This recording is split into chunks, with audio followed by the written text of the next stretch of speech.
जय गुरुदेव।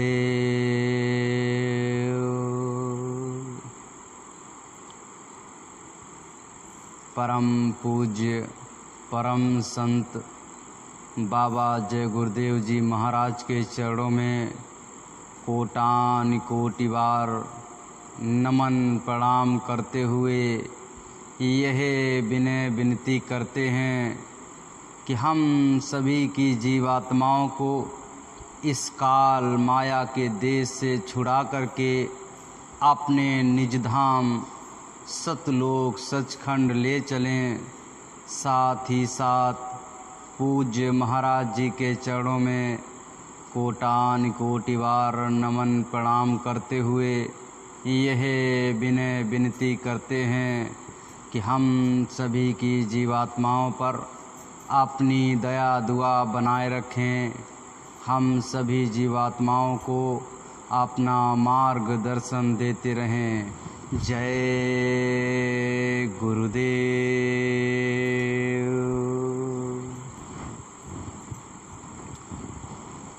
प्रेमी भाई बहनों, ये है जो संत मत है, जिस रास्ते पे हमने और आपने चलना प्रारंभ किया है, कदम दर कदम जिस रास्ते पे हमने और आपने चलना प्रारंभ किया है, यह संत मत खाड़े की धार के बराबर है, यानी जिसे दो धारी तलवार कहते हैं।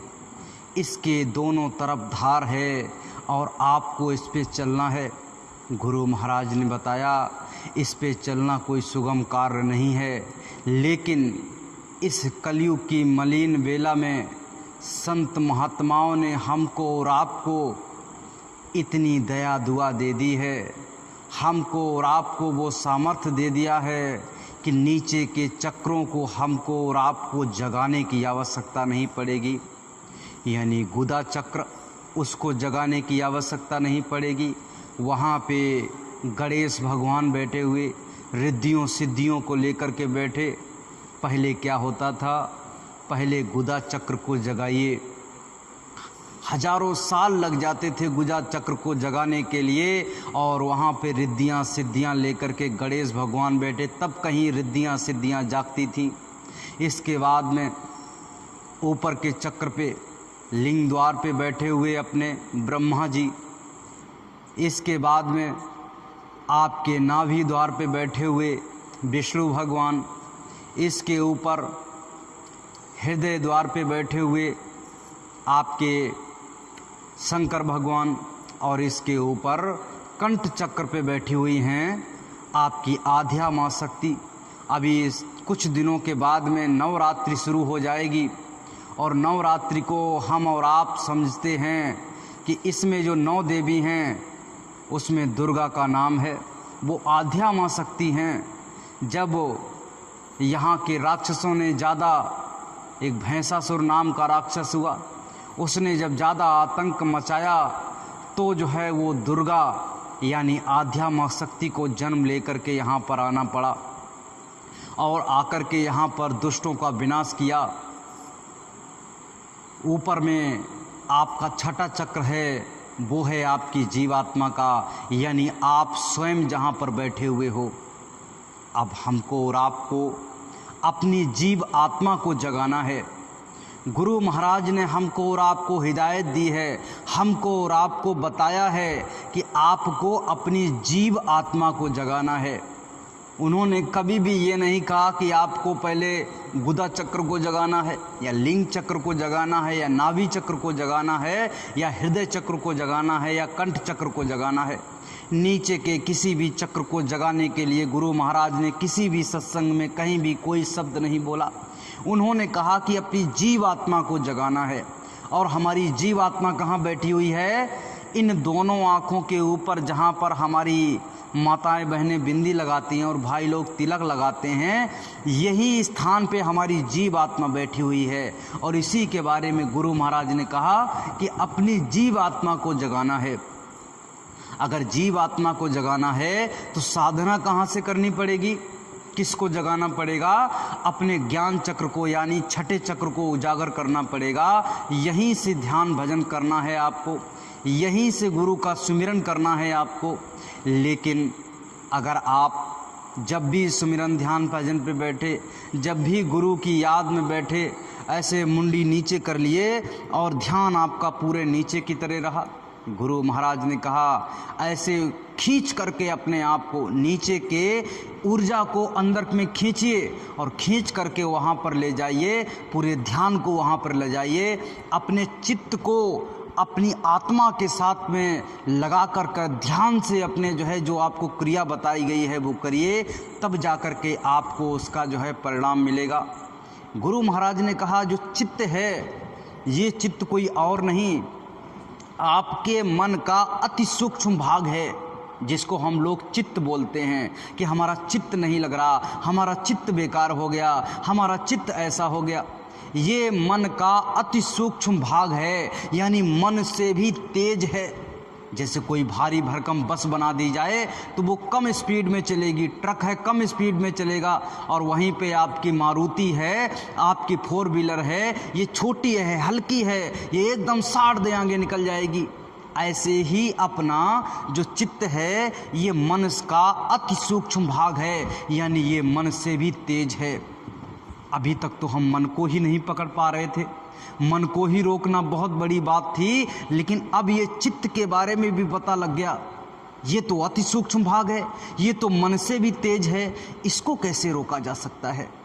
और इसी ने, यानी मन, बुद्धि और चित्त, इन्हीं ने मिलकर के आपकी जीव आत्मा के ऊपर में कूड़ा और कचरा भरा है। जितनी भी गंदगी भरी है, मन, बुद्धि और चित्त ने मिलकर के भरी है। आपकी जीव आत्मा का जो अंतःकरण है, यानी बहुत बड़ा आकाश है, उस आकाश में गंदगी से पहाड़ों के माफिक आपने इकट्ठा कर दिया, और उसी की वजह से आज आपकी जीवात्मा को दिखाई देना, सुनाई देना, सुंघाई देना बंद हो गया। आपकी जीवात्मा कमज़ोर हो गई, आपकी जीवात्मा बेहोश हो गई। अब हमको उसको साफ करना है। साफ करने के लिए जिसने गंदगी इकट्ठी की है, गुरु महाराज ने कहा उनको पहले अपनी आत्मा के साथ में जोड़िए, रखिए, क्योंकि तुमने गंदगी को इकट्ठा किया है तो पहले तुम्हें पकड़ करके और अपनी जीवात्मा के साथ में खड़ा कर दीजिए। यानी अपने मन, बुद्धि, चित्त को अपनी जीवात्मा के साथ में खड़ा कर दीजिए। गुरु महाराज ने कहा धीरे धीरे धीरे धीरे आपकी जीवात्मा के ऊपर चढ़े आवरणों की गंदगी की सफाई होना प्रारंभ हो जाएगी। जब आपके ऊपर चढ़े, आपकी जीवात्मा के ऊपर चढ़े गंदगी की सफाई होगी, तभी आपको दिखाई देगा, सुनाई देगा, सुंघाई देगा। मन छोटी मोटी चीज़ नहीं है। हम जिस यात्रा पे निकले हैं, इस यात्रा पे चलने के लिए, इस यात्रा पे आगे बढ़ने के लिए, ये आध्यात्मवाद की रास्ता है। गुरु महाराज ने कहा आध्यात्मवाद समझना पड़ेगा। आध्यात्मवाद है क्या? उन्होंने अपने शब्द में बता दिया, आध्यात्मवाद का रास्ता है, और इस आध्यात्मवाद को जब तक हम समझेंगे नहीं तब तक एक कदम भी आगे नहीं बढ़ा पाएंगे। गुरु महाराज ने साफ साफ शब्दों में बताया, आध्यात्मवाद का मतलब है ये रंग बिरंगे कपड़े नहीं, नाच गाना नहीं, यहाँ के स्वादिष्ट भोजन नहीं, यहाँ की सुंदर सुंदर चीज़ें नहीं, यहाँ का कोई भी रस गंध कुछ भी नहीं। यानी इन चर्म आँखों से इस संसार में जो कुछ भी दिखाई दे रहा है, इस इंद्रियों से जो काम, क्रोध, लोभ, मोह, अहंकार, शब्द, स्पर्श, रूप, रस, गंध, ये जो 10 इंद्रियां हैं, इन 10 इंद्रियों से जो हमें सुख प्राप्त होता है, जिस आनंद की हम प्राप्ति करते हैं, उसमें किसी में भी वो चीज़ नहीं है जो हमको चाहिए। प्रेमी भाई बहनों, गुरु महाराज ने हमको बताया कि आध्यात्मवाद इनसे बिल्कुल अलग है। आध्यात्मवाद है क्या? आध्यात्मवाद का मतलब है कि अपनी जीव आत्मा के बारे में जानना। जब आप अपनी जीव आत्मा के बारे में जानोगे कि हमारी जीव आत्मा है क्या और किस प्रकार से ये यहाँ से निकल सकती है, तो फिर आप आध्यात्मवाद की तरफ मुड़ना प्रारंभ कर दोगे, आध्यात्मवाद की तरफ चलना प्रारंभ कर दोगे। आध्यात्मवाद का सीधा सीधा अर्थ है, ऐ बंदे तू खुद को जान। खुद यानी मैं यानी कौन हूँ मैं। यहाँ पर हम कहते हैं कि ये शिवम, इस शरीर का नाम शिवम है। मैं अपने आप को मान लेता हूँ कि ये शिवम है। बस यहीं पे तो बहुत बड़ी गलती हो जाती है। बस इसी गलती से तो हमें निकलना है। ये गलती क्या गलत फहमी के रूप में हमारे अंदर में घर कर जाती है कि मैं यानी ये जो शरीर है यही मैं हूँ। बस इसको आपको जब समझ जाओगे, एक बुद्धि से समझ लेना कि हाँ मैं ये नहीं हूँ, मैं आत्मा हूँ, और एक आत्म जागृति से यानी अपनी आत्मा को समझा देना कि वास्तविक रूप में मैं हूँ, और ये शरीर शरीर है, ये दुनिया दुनिया है, माँ माँ है, बाप बाप है, खेती दुकान मकान खेती दुकान मकान है, और ये संसार का जो ये चीज़ें हमें दिखाई दे रही हैं ये हैं, और मैं हूँ यानी मैं जीव आत्मा हूँ। ये जिस समय ये कब समझ में आएगा? ये ज्ञान से समझ में नहीं आएगा। जैसे आपको कोई चीज़ बता दी जाए, आपको बता दिया जाए कि फलाना खाना ऐसे बनेगा, आपको कोई सब्जी बनानी है और सब्जी के बारे में आपको सारी डिटेल में लिख के एक पन्ने पे बता दिया जाए कि ऐसे ऐसे ऐसे पहले प्याज डालना है, फिर लहसुन डालना है, फिर जीरा डालना है, फिर मसाला डालना है, फिर और चीज़ें डालनी हैं, कितना भुनना है, ये आपको पूरा एक कागज़ पे लिख के बता दिया जाए और आप उसको पूरा पढ़ लो और पूरा कंठस्थ कर लो, याद कर लो। एक एक सेकेंड के बारे में आप बता दो किस सेकेंड पे क्या पड़ेगा और कितनी देर में बन जाएगी, आपको सब कुछ पता हो गया, लेकिन आपको उससे लाभ नहीं होगा। क्यों? क्योंकि आपको कंठस्थ पता हो गया। पता होने से, ज्ञान होने से कभी भी कोई आगे नहीं बढ़ सकता। ज्ञान जब आपको होगा, उसको जब आप करोगे और करने के बाद में अच्छा भी होगा बुरा भी होगा, तो उससे आपको प्राप्त होगा अनुभव, और वो अनुभव से आप जो है धीरे धीरे धीरे धीरे आगे बढ़ना प्रारंभ हो जाओगे।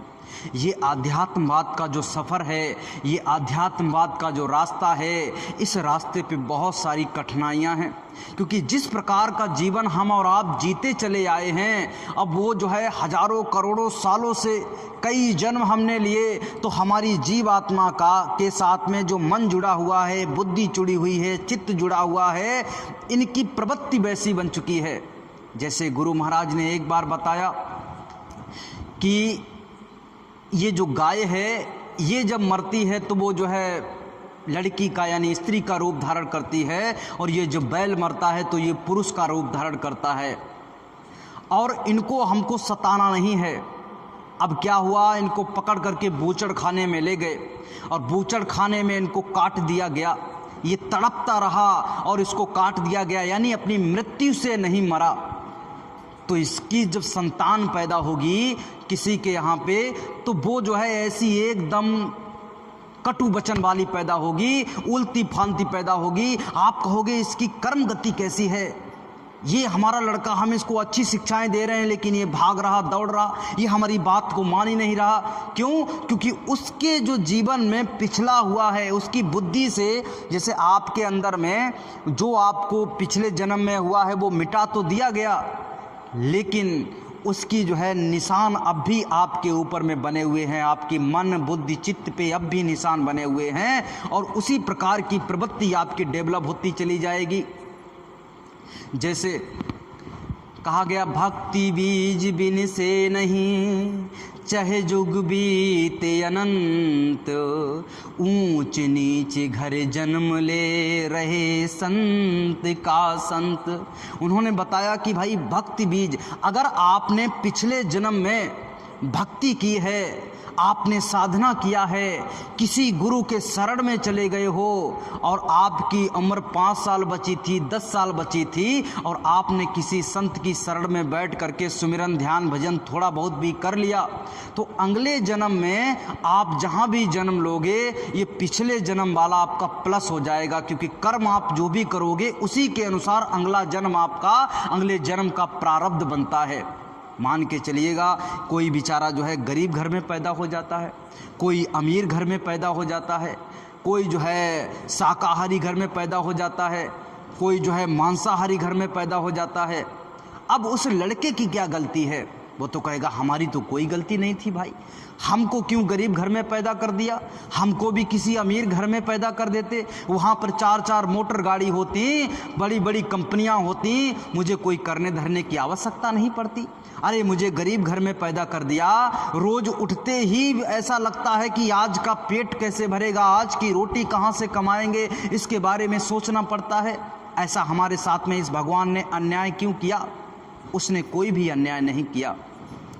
आपने जो पिछले जन्म में जो आपने कर्म किए हैं, उसी के बिहाफ पे आपका जो है क्या बना है, प्रारब्ध बना है। जैसे आप महीने भर काम करते हो, किसी ने बेचारे ने 16-16 घंटे काम किया, ओवर टाइम लगाया, और कोई जाता है महीने में 4 छुट्टी मारता है और 8 घंटे भी पूरे नहीं करता, उसके पहले भी भागने की कोशिश करता।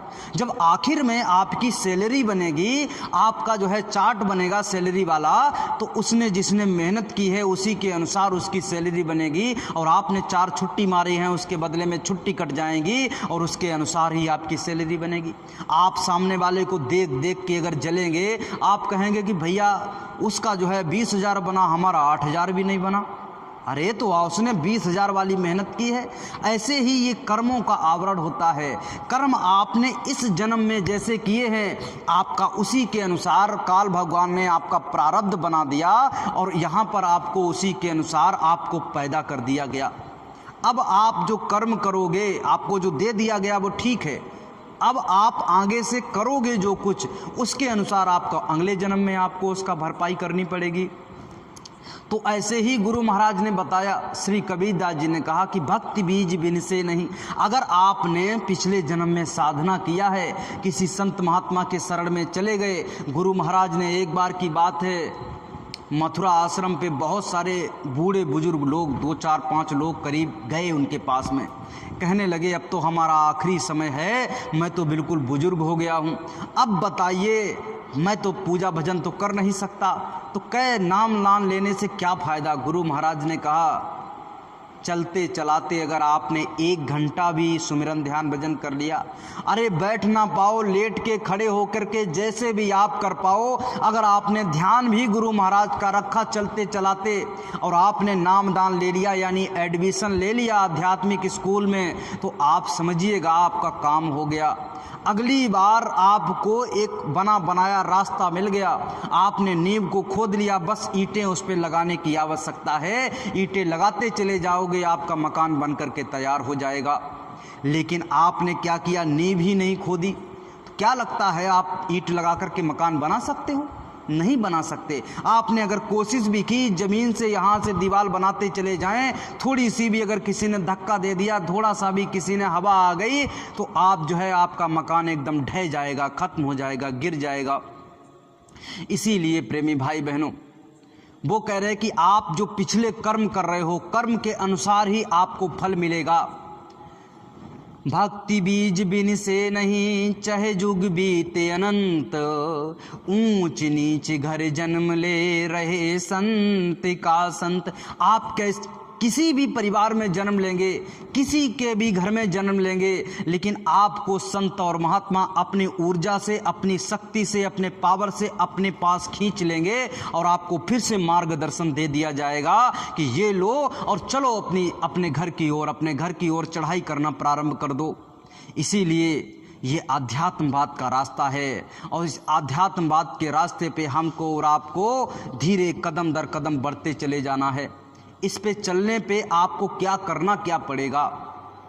गुरु नानक जी ने कहा है, आप त्याग जगत में कीन्हा, नहीं किसी से काम, उनमें तो कछु अंतर नाही, संत कहो या राम।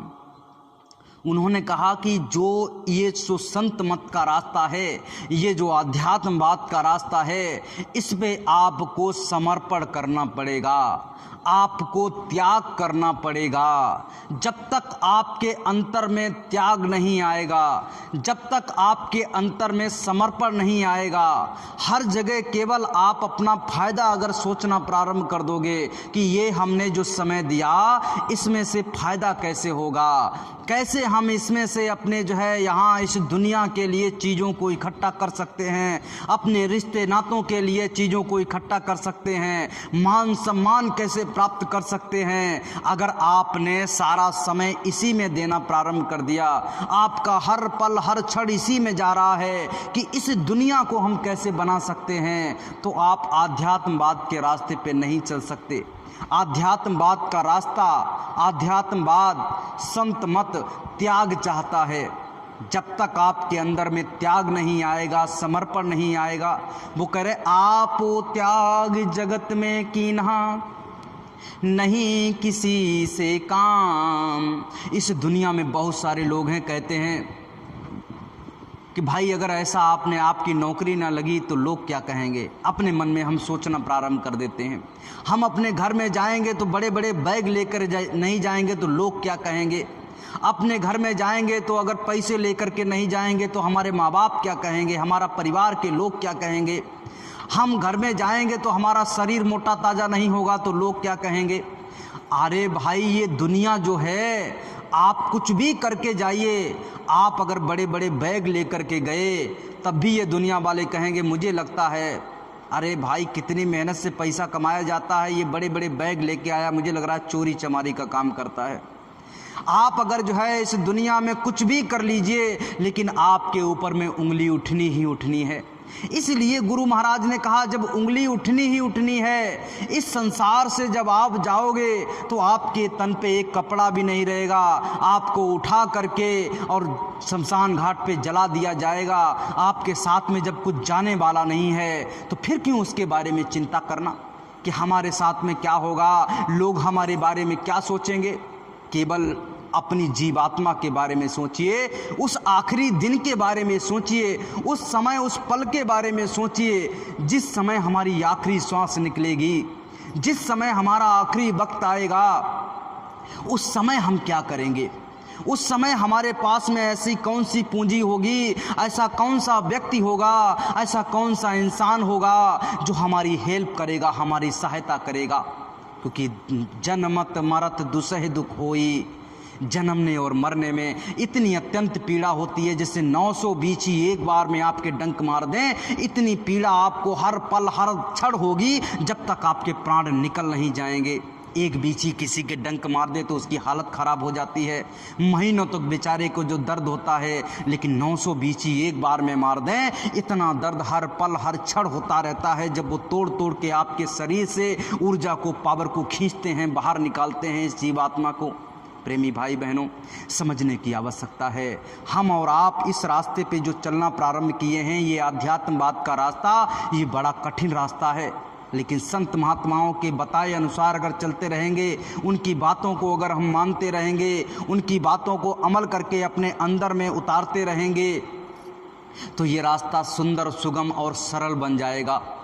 और धीरे धीरे धीरे धीरे आप जो है अपने घर की ओर चलना प्रारंभ कर दोगे। उन्होंने कहा कि आपो त्याग जगत में कीन्हा नहीं किसी से काम। इस दुनिया के बारे में मत सोचिए कि दुनिया हमारे बारे में क्या सोचेगी। ये अच्छा करोगे तब भी सोचेगी, बुरा करोगे तब भी सोचेगी। इसलिए केवल अपना काम करना है। और ये अब आप समझ लीजिए, जब आप सोचना प्रारंभ कर दोगे, सिर्फ अपने बारे में सोचना प्रारंभ कर दोगे कि अपनी जीवात्मा का काम करना है, तो ये दुनिया आपको दिखाई पड़ेगी। किसी के पास में एक सेकेंड भी नहीं है कि जो आपके बारे में सोच रहा है। आपको लग रहा था पहले, जब आप सोच रहे थे मेरे बारे में क्या सोच रहे होंगे, तो आपको लग रहा था ये हमारी बुराई कर रहे। वो आपस में कोई दो लोग बात कर रहे हैं, लेकिन आपको यही लगेगा कि हमारी बुराई कर रहे, ये हमको जो है नीचे गिराना चाह रहे। लेकिन जब आप अपने बारे में सोचना प्रारंभ कर दोगे कि हमारा भला कैसे हो सकता है, हमारी जीवात्मा का भला कैसे हो सकता है, ये जो मानव मंदिर हमको मिला है, इसको शुद्ध साफ रख करके उस जो है काल भगवान को कैसे हम सौंपेंगे और अपना काम कैसे करके निकले, यहाँ से कैसे निकल जाएंगे, इस बारे में जब आप सोचना प्रारंभ कर दोगे, आपके विचार यहाँ से यहाँ हो जाएंगे, तो जो है क्या हो जाएगा, आपको लगेगा, आपको दिखाई देने लगेगा, आपको समझ में आने लगेगा कि संसार में किसी भी व्यक्ति के पास में, किसी भी इंसान के पास में एक सेकेंड भी नहीं है जो आपके बारे में सोच सके, आपकी बुराई कर सके। आपको स्पष्ट दिखाई देने लगेगा। हर व्यक्ति बिजी है अपनी ज़िंदगी में, जो घर में रात दिन पड़ा रहता है। उससे भी कहो अगर आप चलो चलो फलाने व्यक्ति, चलो चलो चलो चलो, कहाँ चलना है? सत्संग में चलना है, गुरु महाराज के सुमिरन ध्यान भजन में चलना है। कहते समय नहीं। क्या नहीं है? समय नहीं। पूरे दिन पड़ा है, पूरे दिन मोबाइल देख रहा है, लेकिन उसके पास में समय नहीं है। वो भी कहता मेरे पास समय नहीं है। डायलॉग बन गया है।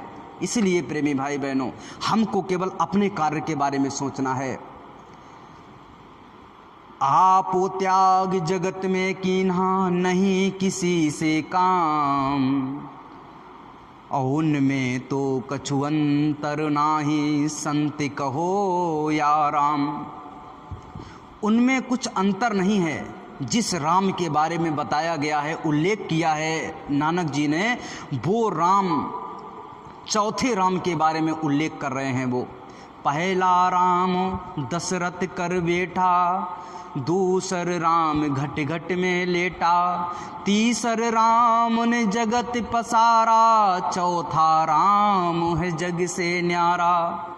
यानी जो पहले तीन राम हैं, एक तो ये रामचंद्र जी जो आपके अयोध्या में राजा दशरथ के यहाँ पर पैदा हुए, एक ये राम आपके हो गए जिन्होंने अपने जीवन को 14 साल तक वनवास में बिताया और बड़े एकदम नियम संयम के साथ में रहे। इसीलिए उनको मर्यादा पुरुषोत्तम, यानी मर्यादा में रहे, अपनी मर्यादाओं को उन्होंने तोड़ा नहीं, इसीलिए उनको मर्यादा पुरुषोत्तम राम कहा गया। ये रामचंद्र जी जो आपके अयोध्या में पैदा हुए। दूसरे राम जो आपके हर व्यक्ति के घट घट में लेटे हुए हैं, उन्हीं के करंट से आप सभी चल रहे, फिर रहे, खा रहे, क्योंकि उन्हीं ने अपने आप को आपके अंदर में स्थापित करके और सबकी निगरानी कर रहे हैं। दूसरे वो राम हैं। तीसरे राम हैं जो बताया गया था सत्संग में कि हर पल हर क्षण उस परम पिता परमात्मा यानी सत्य पुरुष के ध्यान में बैठे हुए हैं। उनको भी राम नाम से स्थापित किया गया है, संबोधित किया गया है। और चौथे राम के बारे में जो वर्णन किया गया, यानी जग, यानी इन तीनों लोकों से जो न्यारा है, वो जो है सत्य पुरुष भगवान जिनके बारे में कहा गया। तो यहाँ नानक जी ने जिनका उल्लेख किया है, उन्होंने कहा संत और राम एक ही हैं। वो जो चौथे राम हैं, वो संत और राम एक ही हैं। क्योंकि संत जो होते हैं, संत के बारे में हम लोग क्या समझते हैं? संत को क्या हाड़ मांस का व्यक्ति समझते हैं, इंसान समझते हैं? हम लोग देखते हैं सामने से कि ये हाड़ मांस बिल्कुल हमारे जैसा, हमारे जैसी नाक, हमारे जैसा मुंह, हमारे जैसी आंखें और हमारे जैसा शरीर, हमारे जैसे ये रोटी खाते हैं। लेकिन संत बिल्कुल अलग होते हैं। संत कोई हाड़ मांस का नाम नहीं होता। संत जो है अपने अंदर में वो नूर जगा लेते हैं। अपने अंदर में जैसे एक पानी की बूंद है, आप यहाँ पे डाल दीजिए और यहाँ पर आपको इसको क्या कहेंगे? ये पानी की बूंद है। लेकिन अगर इसी बूंद को ले जा कर के और समुद्र में डाल दीजिए, फिर उस बूंद को आप क्या कहेंगे? उस बूंद को आप बूंद कह ही नहीं सकते। आप क्या कहेंगे? ये समुद्र है। क्या कहेंगे? उस बूंद तो उसमें मिल गई, समुद्र में मिल गई, तो वो क्या हो गई? समुद्र रूप हो गई। आप उसको समुद्र कहेंगे। ये जो संत होते हैं, जिनको संत का जो है पद दे दिया गया, वो संत ये मानव तो होते हैं, लेकिन मानव से होते हुए वो इतनी मेहनत करते हैं, इतनी साधना करते हैं, इतना त्याग करते हैं, इतना समर्पण करते हैं कि अपने आप को, ये बूंद था, एक अकेला था, क्योंकि अकेला ही जाया है, अकेला ही जाएगा, कोई किसी के साथ में जाने वाला नहीं है। लेकिन ये जो बूंद था, इसने अपने आप को साधना के द्वारा, त्याग समर्पण के द्वारा, सेवा के द्वारा कहाँ? उस समुद्र में मिला दिया।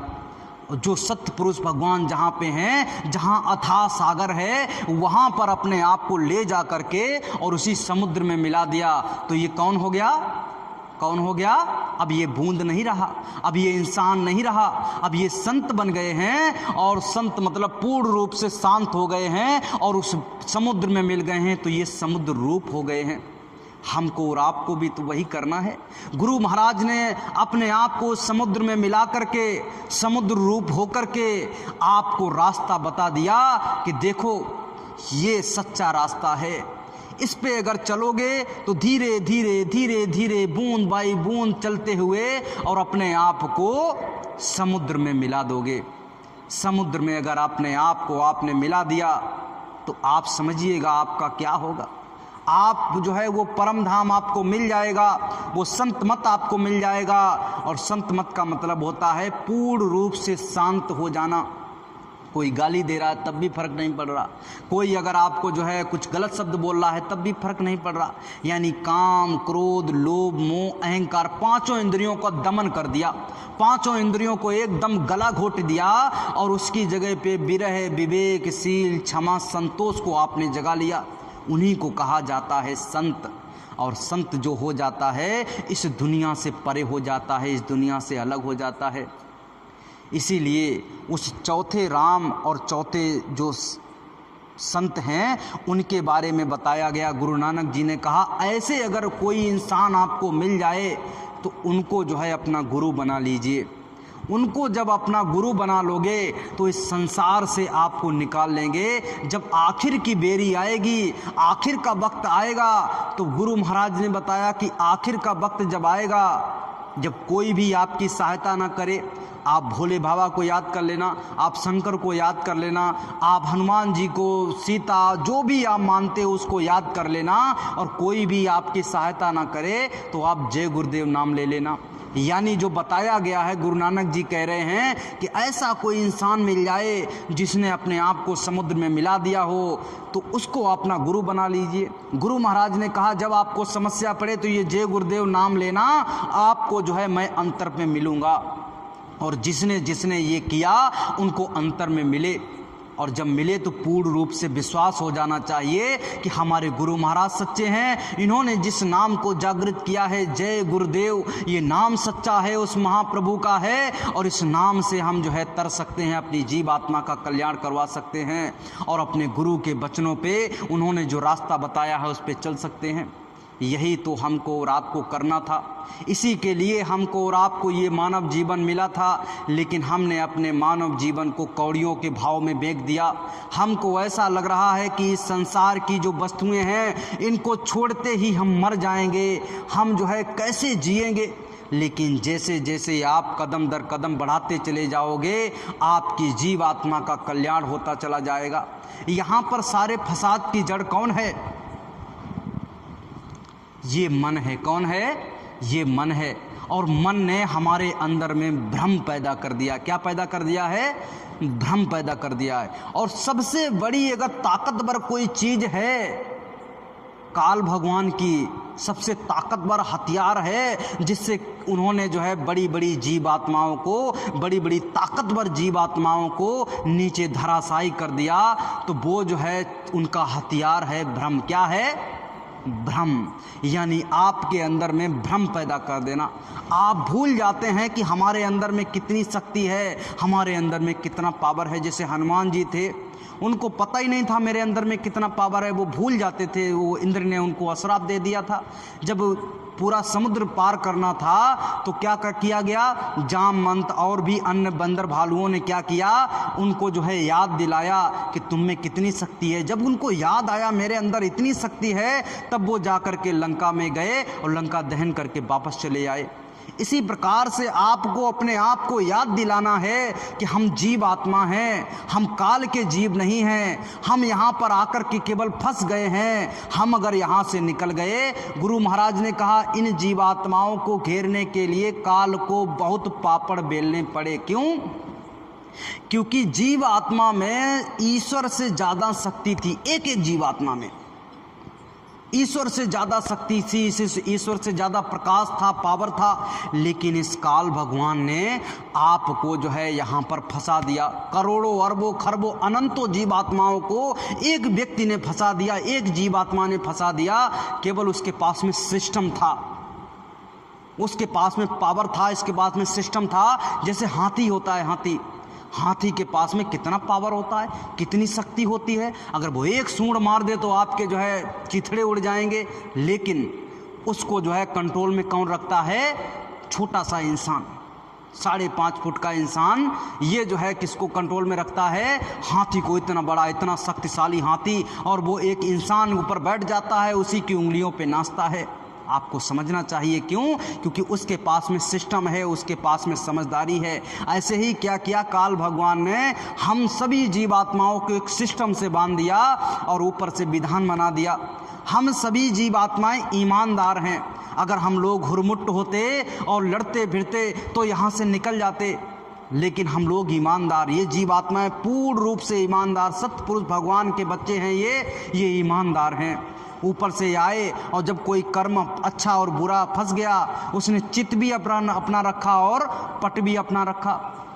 उसने कहा पाप करोगे तो उसका भी कर्जा आपको दे के जाना पड़ेगा, और पुण्य करोगे उसका भी कर्जा दे के जाना पड़ेगा। अब आपने पाप किया तो कहा आपके लिए नरक बना दिया है, आपके लिए 84 लाख योनियां बना दी हैं, इनमें भटको।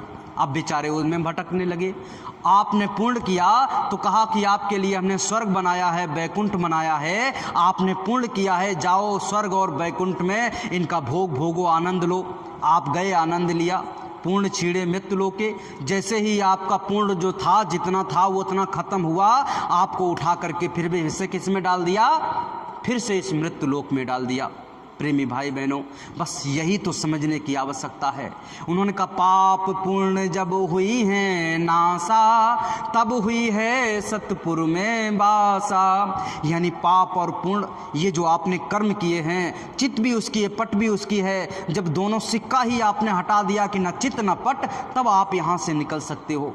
इसीलिए जो रास्ता आपको बताया गया है, ये सुंदर सुगम रास्ता है। इस रास्ते में आपको मन ने भरमा रखा है, बस मन को समझने की आवश्यकता है। आप अगर किसी से जीतना चाहते हो तो उससे लड़िए मत। लड़ोगे तो कभी भी आप जीत नहीं सकते हो। आप लड़ोगे, मान के चलिएगा आपकी और किसी व्यक्ति की लड़ाई हो गई और आप दोनों भिड़ गए, लड़ने में मस्त हो गए, आप थोड़े ताकतवर निकले, आपने उसको पटक दिया, उसको मार दिया। आपने अगर चोट भी मार दी तब भी कोई ना कोई आप पे केस लग जाएगा, पुलिस आपको बंद कर देगी, तब भी फंसे। आपने उसे मार भी दिया जान से तो 302 लग जाएगा, आपको उम्र कैद हो जाएगी, तब भी फंसे। और मार खाए तो मार खाई गए, तब चोट लग गई। यानी मार खाने में भी आपको जो है परेशानी है, दिक्कत है, और मार भी दोगे तब भी आप जो है फंसे। यानी दोनों तरफ से आप फंसे हो तो आपको समझदारी से काम लेना है। आपको लड़ाई झगड़ा नहीं करना है। सामने वाला कितना भी आपके तरफ हो जाए, एकदम लड़ने के लिए तैयार हो जाए, एकदम शांत रहिए। बिल्कुल भी लड़ाई झगड़ा करने की आवश्यकता नहीं है। बस आपके पास में बुद्धि दी गई है, इसीलिए तो गुरु भगवान ने आपको बुद्धि दी है। ये केवल देखने के लिए थोड़ी दी है। आपने क्या किया? आपने क्रोध का इस्तेमाल किया, आप लड़ना प्रारंभ हो गए। क्रोध को छोड़िए, अपनी बुद्धि का इस्तेमाल कीजिए कि इससे कैसे निपटा जाए। बस ये जो मन है आपका, जिसने इस संसार में आपको फंसा करके रखा है, बस ये सोचना है कि इससे कैसे निपटा जाए, इसको कैसे साधा जाए। ये रस का भूखा है, जहाँ कहीं भी रस देखता है वहाँ कूद पड़ता है कि यहाँ पर हमको रस चाहिए, यहाँ पर हमको आनंद चाहिए। बस जब आपको पता हो गया ये रस का भूखा है तो इसको समझाना है कि भैया अंदर में चलो। इस संसार में आप जिस रस को खोज रहे हो, जिस आनंद को खोज रहे हो, वो आनंद है ही नहीं। इस संसार में किसी भी चीज़ में आनंद नहीं है जो अंतर में आनंद है। जब इसको रोज रोज रोज रोज रोज रोज समझाओगे इस मन को, देखो इस संसार में आनंद नहीं है, इस संसार में किसी भी चीज क्षण मात्र का आनंद है, इसके बाद में दुख ही दुख, फिर क्षण मात्र का आनंद मिलेगा, फिर दुख ही दुख। तो ऐसी चीज़ों से करने से क्या फायदा? संत महात्माओं ने बताया, गुरु महाराज ने बताया कि भाई अंतर में चलो तो वहाँ सुख ही सुख है, आनंद ही आनंद है। तो इस मन को एक दिन एक ना एक दिन ये मन मान जाएगा। किसी व्यक्ति से आप कहते रहोगे कि भैया मथुरा चलो, वो कहेगा आज नहीं मेरे पास समय। फिर वो धीरे धीरे धीरे धीरे आप अगर रोज कहते रहोगे, एक ना एक दिन उसका मन घूमेगा, हाँ हाँ चलो एक दिन मथुरा घूम के आते हैं, जरा बाबा का दर्शन करके आते हैं, सत्संग सुन करके आते हैं। ऐसे ही इसको रोज आपको समझाना है, रोज आपको साधना है, रोज आपको इसको जो है कुश्ती इसके साथ में करनी है कि चल चल अंदर में चल, अंदर में असली रस है। एक दिन ये आपकी बात मानेगा और अंदर में चलना प्रारंभ हो जाएगा, और तभी आपका काम बन गया। तो कहने का मतलब ये है कि आपको लड़ाई नहीं करनी है, आपको सिर्फ और सिर्फ इसको समझा करके मोड़ करके अंदर ले जाना। ये बहुत ताकतवर है। गुरु महाराज ने कहा छोटा मोटा नहीं, इतना ताकतवर है कि इसके बिना आप जो है ये नीचे के लोगों को आप जो है निकल नहीं सकते, नीचे के लोगों को आप छोड़ करके इसको ऊपर नहीं जा सकते। उसको पार करने के लिए आपको ये जो है मन की आवश्यकता पड़ेगी। ये बहुत पावर है इसके पास में, इसको केवल मोड़ना है। बस समझा करके आपने मोड़ दिया, बस आपकी जीवात्मा यहाँ से निकल जाएगी और अपने घर की ओर चलना प्रारंभ हो जाएगी। जैसे आपने रॉकेट देखा होगा, ये जो सैटेलाइट वगैरह ऊपर जाते हैं, अभी चांद पे गया था तो नीचे से पावरफुल इंजन होता है और वो क्या करता है, नीचे से रॉकेट को बिल्कुल जैसा जीव आत्मा का है बिल्कुल वैसा ही साइंस यहाँ भी जो है, साइंस में भी वो चीज़ काम करती है। वो एक बड़ा भारी सा जो है रहता है, उसी में तेल भरा रहता है, बड़ी तेज चलता है, आग नीचे फेंकता है, ऊपर उड़ाता है। और जब एक स्थान पे पहुंच जाता है और स्थान पे पहुंचने के बाद में धीरे धीरे वो रॉकेट क्या करता है, पहले एक पार्ट को छोड़ देगा, फिर दूसरे पार्ट को छोड़ देगा, फिर तीसरे पार्ट को छोड़ देगा। ऐसे करके धीरे धीरे धीरे धीरे सब कुछ छोड़ता चला जाता है और लास्ट में केवल वो जो है सैटेलाइट जितना उसका आखिरी भाग होता है वो जो है केवल रह जाता है। ऐसे ही हमारी जीव आत्मा के साथ में काम, क्रोध, लोभ, मोह, अहंकार, शब्द, स्पर्श, रूप, रस, गंध और ये मन, बुद्धि, चित्त, अहंकार, ये जो हैं अंतःकरण 10 इंद्रियां, ये धीरे धीरे धीरे धीरे अपने अपने स्थान पे सब छोड़ती चली जाएंगी, सब छूटती चली जाएंगी। और एक दिन वो आएगा कि मन भी छूट जाएगा, बुद्धि भी बुद्धि में मिल जाएगी, चित्त चित्त में मिल जाएगा, अहंकार अहंकार में मिल जाएगा और आखिर में रह जाएगी आपकी जीव आत्मा। ऐसे ही हमको और आपको यहाँ से निकलना है। प्रेमी भाई बहनों, ये जो आपको बताया जा रहा है ये कोई अपनी तरफ से नहीं, ये संत महात्माओं की वचनवाणियाँ हैं। इनको अपने अंतर में धारण करके बस चलने की आवश्यकता है। धीरे धीरे चलना प्रारंभ कीजिए, आपको आनंद का अनुभव होने लगेगा। आपको ऐसा लगेगा हम किसी सफ़र में चल रहे हैं। जैसे हम लोग घर से बाहर निकलते हैं, सफ़र में जाते हैं तो हमें बड़ा आनंद आता है, ऐसे ही आपको आनंद आएगा। बोलिए जय गुरुदेव। अगर कहने सुनने में कोई अनुचित शब्द निकल गया हो तो उसको माफ़ कर दीजिएगा और इन सभी शब्दों को अपने अंतर में धारण करके इन पे चलने की आवश्यकता है। अब सभी प्रेमी भाई बहन एक साथ सामूहिक आरती करेंगे। विनय करूं मैं दो करे जोरे, सतगुरु द्वारे तुम्हारे, भीने घृत दीपो आरती साजूं, दो अखियन मज धारे, भाव सहित नित बैठी झरोखे, जो हते प्रियतम प्यारे, पग धुनि सुनाहु श्रवण हिए आपने, मन के काज विसारे, जागी सुरत पियत चरणामृत, पियत पियत हुई न्यारी, घंटा शंख मृदंग सारंगी, बंसी बीन सुनारी।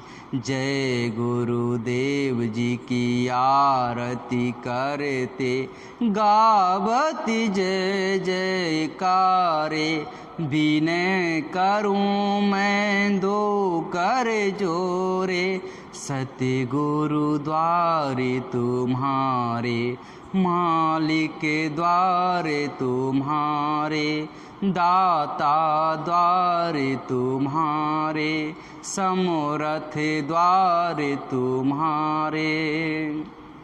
जय गुरुदेव। बाबा जय गुरुदेव जी महाराज का कहना है, क्या खाने से होगी भलाई, अब भी संभल न पाओगे।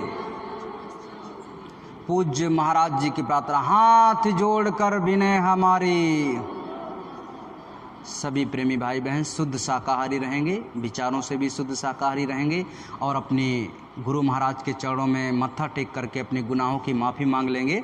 और सुबह जब घंटी लगेगी तो सभी लोग सुमिरन ध्यान भजन के लिए आ जाएंगे। बोलिए जय गुरुदेव।